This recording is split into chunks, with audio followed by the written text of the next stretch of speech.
예, 오늘부터 사사기 강의 시작하도록 하겠습니다. 그동안 우리가 요한복음을 함께 나눴고요. 이제 사사기 강의 하도록 하겠습니다. 사실 사사기가 참 설교하기도 어렵고 또 성경 공부하기도 어렵고 그런 내용들이 있습니다. 여러분들 주일학교 때 사사기에 나오는 내용들은 아마 많이 접했을 것입니다. 삼손 이야기 모르는 분이 없을 거예요. 또 300명의 용사로 미디안의 적군을 물리친 기드온 장군, 그런 이야기도 여러분 들었을 것입니다. 근데 사실 우리가 그동안 알고 있는 지식들이 저도 공부해 나가면서 굉장히 잘못 오해되어지고 곡해되어진 내용들이 굉장히 많이 있습니다. 이해되지 않는 사건들도 많이 등장해요. 예를 들어서 사사기 뒤쪽에 가면 이런 이야기가 나옵니다. 레위 지파에 한 사람이 있었는데 첩이 있었어요. 첩이 있다는 것부터 좀 이상하지 않습니까? 첩이 있었는데 싸워가지고 이 첩이 도망을 갑니다. 자기 부모님 집으로 도망을 가는 거예요. 그래서 레위 사람이 자기 아내를 데리고 이제 옵니다. 오는 길에 한 마을에 들렸는데 거기 이제 기브아 사람들이 있었어요. 그 사람들이 이 사람을 맞이하지 않는 것입니다. 거기서 이제 자고 가야 되는데 맞이하지 않으니까 노상에서 이제 잠을 잘 수밖에 없는 상황 속에서 한 노인이 우리 집으로 와라. 그 사람도 어디 다른 곳에서 이주한 사람이었어요. 그 집에서 이제 잠을 청하려고 하는데 동네 불량배들이 몰려오죠. 그래가지고 어떻게 하냐면 거기 있는 그 레위 사람을 내놔라. 우리가 데려가서 이 사람을 성폭행하겠다. 동성애도 있었고 성폭행도 있었던 거죠. 집단 성폭행. 그러니까 거기는 노인이 도저히 안 되겠으니까 거기 있는 그 첩을 내어줍니다. 그래서 그들이 첩을 데려가다가 밤새도록 윤관을 하고 죽게 됩니다. 그러니까 아침에 레위 사람이 일어났더니 자기 아내가 죽은 채 문 앞에 있는 거예요. 그 아내를 데려다가 가서 그 시체를 12토막을 냅니다. 그리고 각 지파에다 보내죠. 그럼 이런 이야기를 여러분들이 접할 때 그럼 어떻게 우리가 이해하겠습니까? 성경에 왜 이런 이야기가 써 있고 왜 이런 이야기를 통해서 우리를 충격 속에 몰아넣고 당황하게 만들까? 한 가지 예를 들어서 기드온 같은 경우에 300명의 용사로 미디안의 대군을 이겼다라고 이야기하는데 그들이 과연 용사일까? 물을 먹는 것을 통해서 결국 하나님께서 300명으로 군사를 줄이거든요. 그럼 그들이 과연 용사였을까? 아닙니다. 그냥 하나님께서 숫자를 줄인 것에 불과해요. 물을 먹는 어떤 사람은 막 이렇게 개처럼 핥고 어떤 사람을 이렇게 손으로 이렇게 먹지 않습니까? 그때 이제 손으로 먹은 사람 300명만 줄인 거죠. 그들을 통해서 전쟁을 승리하겠는데 그들을 용사라고 부르는 것은 과연 합당할까? 그렇지 않다는 것입니다. 그것도 우리가 오해되어져서 이해되어지는 것이고, 삼손 같은 경우는 어떻습니까? 삼손이 처음에는 불순종했지만 나중에는 정말 하나님의 뜻 가운데 자기를 묶고 있는 기둥을 무너뜨려서 그 안에 있는 모든 사람을 죽여서 삼손이 마침내는 하나님 앞에 쓰임을 받았다라는 이야기도 사실은 잘못된 것입니다. 삼손은 끝까지 불순종했어요. 그리고 마지막에 그 분노한 것도 저 블레셋 군사들이 사람들이 나의 눈을 뽑고 나를 고통스럽게 한 것에 대한 분노였습니다. 그리고 자살한 거예요, 삼손은. 그러니까 삼손 이야기도 우리가 잘못 이해하고 있었던 것이죠. 뿐만 아닙니다. 기드온 같은 경우에 그가 하나님의 뜻을 묻기 위해서 양털 뭉치를 타작마당에 깔고 하나님 정말 이 전쟁에서 승리하게 하시면 이 바닥은 마르고 양털 뭉치만 적게 해주십시오. 하나님께서 그렇게 해주셨죠. 하여튼 또 이렇게 하나님께 요청을 합니다. 하나님 한 번만 더 제 요청을 들어주십시오. 이번에는 양털 뭉치는 마르고 바닥은 적게 해주십시오. 이렇게 또 요청을 하니까 하나님께서 그렇게 하셨습니다. 이것을 어떤 경건서적이나 또 설교나 가르침들을 들어보면 하나님의 뜻을 묻는 방법으로 하나의 모델로 사용하고 있다는 것입니다. 여러분들이 하나님의 뜻을 물을 때에 기드온이 그렇게 한 것처럼 하나님의 뜻을 물을 수 있습니다. 이렇게 또 제시가 되고 있다는 것입니다. 이것도 오해되어지고 잘못되어진 해석이고 이해입니다. 왜냐하면 그 내용 자체가 기드온이 얼마만큼 하나님을 신뢰하지 못하는가를 보여주는 장면이에요. 하나님께서 약속해 주셨는데 그 약속을 신뢰하지 못하고 계속해서 하나님을 시험하는 장면 속에 등장했기 때문입니다. 근데 우리는 그것을 마치 하나님의 뜻을 묻는 모델로 사용하고 있다는 것입니다. 그래서 오늘 우리가 이제 사사기를 들어가는데 자료들을 제가 보니까 별로 없어요. 설교도 많이 안 하셨고 연구 내용도 별로 없습니다.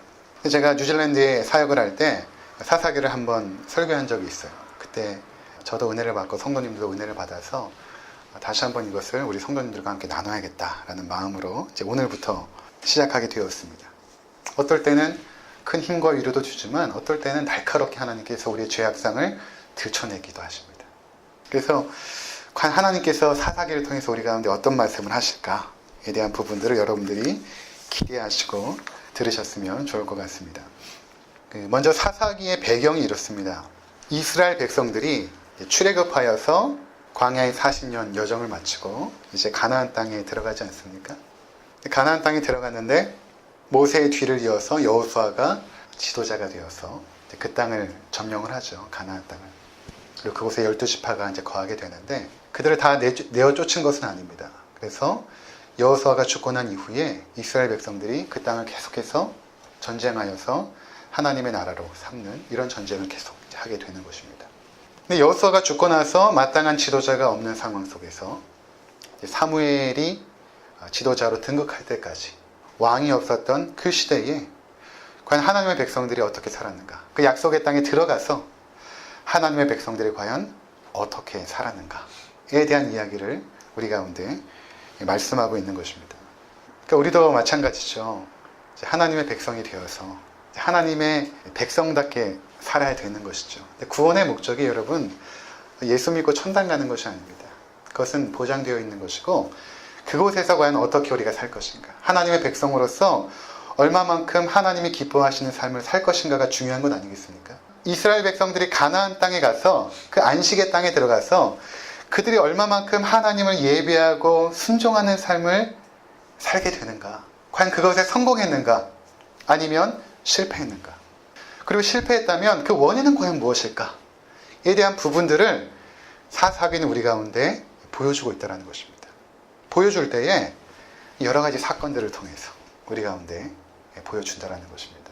그렇지 않습니까? 한 사람을 이해하기 위해서는 그 사람의 역사를 알아야 됩니다. 제가 제 아내를 이해하려면 현재 제 아내의 모습이 아니라 그동안 살아왔던 삶의 역사 가운데 우리 아내의 성격, 우리 아내의 정서, 우리 아내의 모든 것들을 이해하게 되는 것이죠.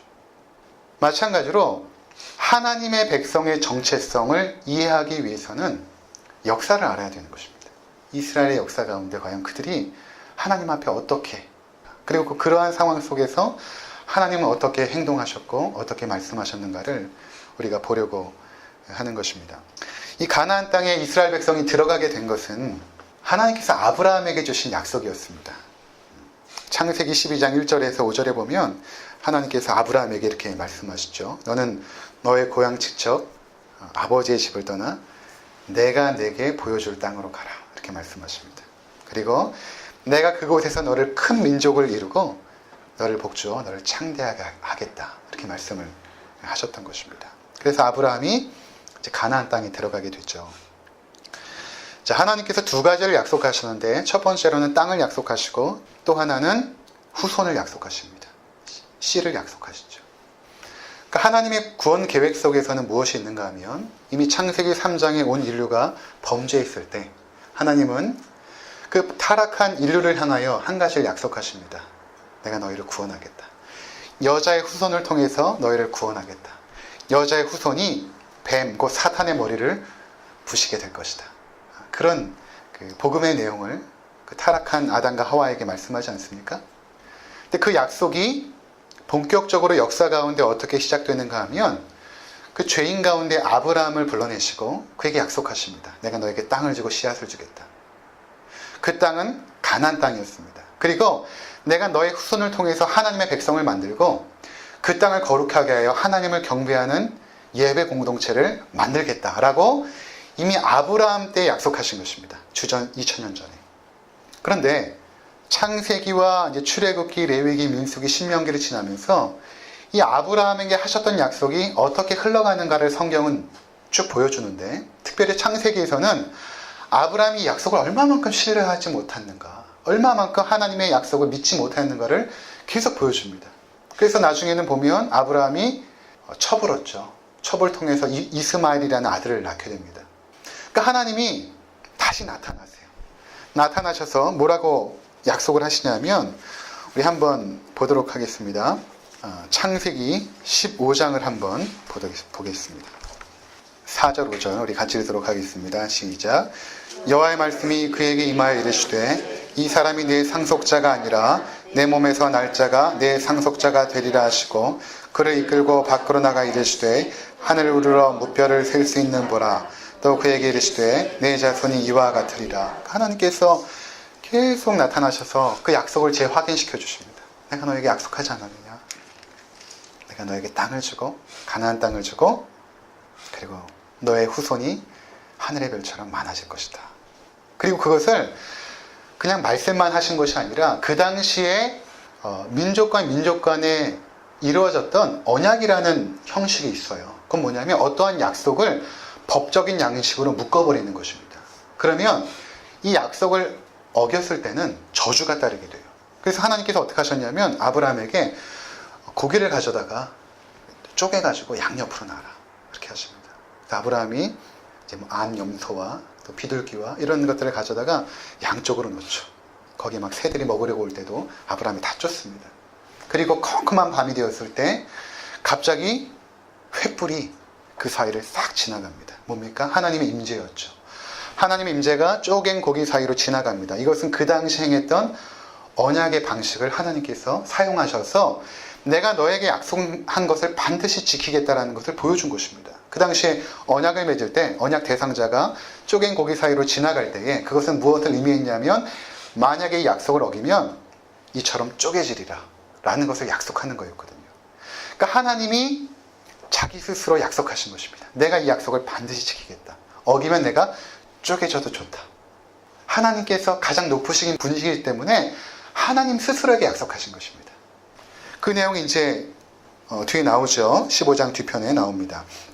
10절에 보면 아브라함이 그 모든 것을 가져다가 그 중간을 쪼개고 그 쪼갠 것을 마주 대하여 놓고 그 새는 쪼개지 아니하였으며 솔개가 그 사체 위에 내릴 때 아브라함이 쫓았더라. 그리고 17절에 보면 해가 져서 어두울 때 연기나는 화로가 보이며 타는 횃불이 쪼갠 고기 사이로 지나더라. 이렇게 하나님께서 언약이라는 방식으로 법적으로 아예 그 약속을 묶어버리신 것입니다. 그리고 나서 이런 말씀을 하세요. 뭐라고 말씀하시냐면 13절부터 16절까지 한번 보도록 하겠습니다. 여호와께서 아브라함에게 이르시되 너는 반드시 알라. 내 자손이 이방에서 객이 되어 그들을 섬기겠고 그들은 400년 동안 내 자손을 괴롭히니 그들이 섬기는 나라를 내가 징벌할지며 그 후에 내 자손이 큰 재물을 이끌고 나오리라. 너는 장수하다가 평안히 조상에게로 돌아가 장사될 것이요 내 자손은 4대 만에 이 땅으로 돌아오리니 이는 아모리 족속의 죄악이 아직 가득 차지 아니함이니라 하시더니. 자, 여러분 13절에 보면 내 자손이 이방에서 객이 되겠다 이렇게 예언을 하시거든요. 이게 무슨 말입니까? 아브라함의 자손이 누구예요? 아브라함이 이삭을 낳죠. 이삭이 야곱과 에서를 낳는데 하나님께서 야곱을 선택하십니다. 그리고 야곱의 12아들들, 그 중에서 특별히 요셉. 하나님께서 하나님의 백성들을 어떻게 보호하셨냐면 요셉 때에 그 팔레스타인 지역에 엄청난 흉년이 들어요. 7년 동안에. 그러니까 그 당시에 많은 사람들이 그 가뭄으로 죽습니다. 그러니까 하나님께서 어떻게 하셨냐면 요셉을 싹 빼내가지고 그 숱한 그 고통의 과정 속에서 결국에는 애굽의 총리로 세웁니다. 그 당시에 가장 그 화려했던 나라의 총리가 된 것이죠. 그래서 요셉의 보호 아래서 요셉의 형제들 70명이 고센 땅이라는 곳에 안전하게 보호가 됩니다. 그 흉년을 지나요. 풍년의 때에 하나님의 백성 이스라엘이 굉장히 번성하게 됩니다. 애굽 땅에서. 그렇게 하나님의 백성을 애굽 땅에서 이렇게 보호해 놓고 계셨던 것이죠. 자, 그런데 요셉을 알지 못하는 왕이 나타났고 요셉을 알지 못하는 세대들이 등장합니다. 그래서 그 이스라엘 백성들을 노예로 삼아요. 강제 노역을 시킵니다. 그 얘기를 하고 있는 거예요. 그것이 출애굽기의 내용 아닙니까? 그러니까 내 자손이 이방에서 객이 되어서 노예가 되어서 그들을 섬기고 그들은 400년 동안 내 자손을 괴롭게 하겠다. 이것은 이제 이미 예언하신 것입니다. 그런데 14절에 그들이 섬기는 나라를 내가 징벌할지며 애굽이죠. 그 후에 내 자손이 큰 재물을 이끌고 나오리라. 출애굽기에 등장한 내용입니다. 400년 동안 노예 생활을 하다가 너의 후손이 그 애굽의 큰 재물을 가지고 나와서 어디로 갑니까? 아브라함이 있었던 그 약속의 땅 가나안으로 들어가게 될 것이다. 약속하십니다. 16절에 이렇게 말씀하세요. 내 자손은 4대 만에 이 땅으로 돌아오리니, 돌아오게 될 것인데, 왜냐하면 이는 아모리 족속의 죄악이 아직 가득 차지 아니함이니라 하시더라. 무슨 말입니까? 너희가 그곳에서 안전하게 보호되다가 4대 만에 이 땅으로 다시 가나안 땅으로 돌아오게 될 건데, 왜냐하면 아모리 족속은 그 당시에 가나안 족속의 대표적인 족속이에요. 이들의 죄악이 아직 관영하지 않았기 때문에, 가득 차지 않았기 때문에, 옛날 성경에는 관영이라는 말을 썼는데 가득 차지 않았기 때문에, 그 가나안 땅의 우상 숭배 문화가 가득 찼거든요. 우상 숭배 문화가 가득할수록 성적으로 굉장히 타락합니다. 그리고 살인이나 강도도 많죠. 이 땅에 죄악이 가득 찼을 때에 하나님께서는 하나님의 백성 이스라엘을 통하여 이 땅을 돌아오게 하여 모든 우상 숭배와 그 타락을 다 진멸하고 이 땅에 하나님의 백성을 세우기를 원하셨던 것입니다. 그래서 하나님께서 참고 기다리시는 거예요. 죄악이 찰 때까지. 무섭습니다. 하나님은 반드시 심판하시는데 그 죄악이 찰 때까지 기다리세요. 무서운 거예요. 왜 하나님 저 사람 심판하지 않으세요? 심판하십니다. 죄악이 찰 때까지 기다리세요. 그래서 그 사람이 얼마만큼 심판이 마땅한가를 보여주십니다. 그때까지 참으세요. 무섭죠. 무섭습니다. 그러니까 하나님의 백성 이스라엘 백성을 통하여 이 가나안 땅을 심판하기 위하여 하나님께서 400년 동안 기다리시는 것입니다. 자, 그런 과정 속에서 이스라엘 백성들이 애굽을 나와서 가나안 땅으로 들어가게 되죠. 40년 동안의 광야 생활 후에 출애굽 1세대들은 다 죽고 그 2세대들이 이제 가나안 땅에 들어가게 된 것입니다. 그리고 그 땅을 점령합니다. 여리고 성을 무너뜨리는 것을 시작으로 하여서 한 성 한 성 무너뜨리고 그 땅에 하나님의 백성들이 들어가서 하나님을 예배하고 경배하는 일들이 일어나기 시작합니다. 그런데 아직 다 점령한 것은 아니야. 여전히 이방 족속들이 그 땅 가운데 있었던 것입니다. 자, 그런데 오늘 다시 사사기로 넘어와서요. 1장 1절을 보니까 어떻게 사사기가 시작되냐면 여호수아가 죽은 후에 이렇게 시작이 되는 것입니다. 그러니까 이것은 여호수아서와 동일해요. 여호수아 1장 1절에도 여호와의 종 모세가 죽은 후에 이렇게 시작합니다. 그런데 여호수아와 사사기가 틀린 건 뭐냐면 여호수아서는 여호와의 종 모세가 죽은 후에 여호와께서 모세의 수종자 눈의 아들 여호수아에게 말씀하여 이르시되 그의 뒤를 잇는 지도자가 등장합니다. 여호수아가 등장합니다. 그런데 사사기에서는 여호수아의 뒤를 잇는 지도자가 없다라는 것입니다. 그래서 여호수아에서는 모든 전쟁을 할 때 항상 여호와의 지시를 따랐습니다. 그리고 여호수아의 지시를 따랐습니다. 여호수아는 항상 하나님 앞에 나아가서 하나님의 뜻을 묻죠. 여리고성을 점령할 때도 너희가 이렇게 해라. 여호수아에게 지시하시면 여호수아가 장로들과 백성을 모아서 여리고 전투에서 너희가 이렇게 해라. 여호수아의 지시를 받았단 말이에요. 그런데 이제는 그런 리더가 없는 거예요. 영적인 리더가 없는 것입니다. 군사적 리더가 없는 것입니다. 그 상황 속에서 과연 이스라엘 백성들이 어떻게 하나님의 뜻을 묻고 행동을 해야 되는가? 라는 것이 바로 사사기에 계속해서 등장하는 내용이에요. 우리에게도 이런 상황들이 있지 않습니까? 그토록 의지했던 영적인 지도자가 없는 것입니다. 늘 나를 위해서 기도하고 또 때로는 하나님 앞에 기도해서 하나님의 뜻을 묻고 조언도 해주고 그랬던 부모님이 안 계신 거예요. 저도 이제 90이 넘는 저희 외할머니 또 70이 넘으신 저희 어머니께서 늘 새벽 기도하시거든요. 그게 저한테 굉장히 든든한 힘입니다. 버팀목입니다. 영적인 버팀목. 우리 자녀들이 대학을 가서 독립을 하죠. 그 전까지는 부모님과 함께 중고등학교 때 맞아서라도 교회 데리고 가지 않습니까? 때려서라도 데리고 가고 교회 수련회가 있으면 어떻게든 보내지 않습니까? 근데 이제 독립한 나이가 되어서 스스로 신앙생활을 하게 된 순간이 된 것입니다. 똑같은 상황이죠. 더 이상 나를 이끌어주고 지도해줄 지도자가 없는 상황에서 과연 우리가 어떻게 하나님의 뜻을 묻고 살아가야 될 것인가? 사사시대가 된 것입니다. 이것은 한편으로는 위기이고 한편으로는 기회인 것입니다. 이제 내가 하나님을 경험할 수 있는 기회가 된 거예요.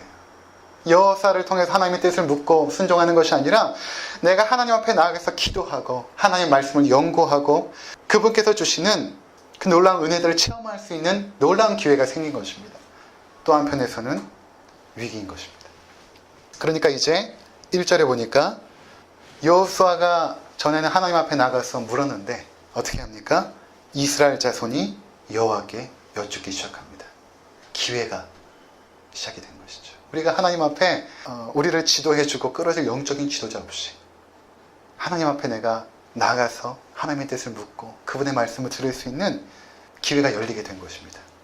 여쭙습니다. 그러니까 이렇게 묻죠. 우리 가운데 누가 먼저 올라가서 가나안 족속과 싸우리까? 이렇게 물어봅니다. 그랬더니 하나님께서 이렇게 말씀하시죠. 2절과 3절에 보니까 여호와께서 이르시되 유다가 올라갈지니라. 보라 내가 이 땅을 그의 손에 넘겨주었노라 하시니라. 하나님의 뜻을 물을 때 하나님께서 그 뜻을 알려주셨습니다. 유다가 가라. 자, 그런데 3절부터 상황이 이상하게 전개가 돼요. 3절을 보시면 유다가 그의 형제 시몬에게 이르되 내가 제비 뽑아 얻은 땅에 나와 함께 올라가서 가나안 족속과 싸우자. 하나님은 유다가 올라가라고 했는데 유다는 지금 시몬에게 같이 가자는 것입니다.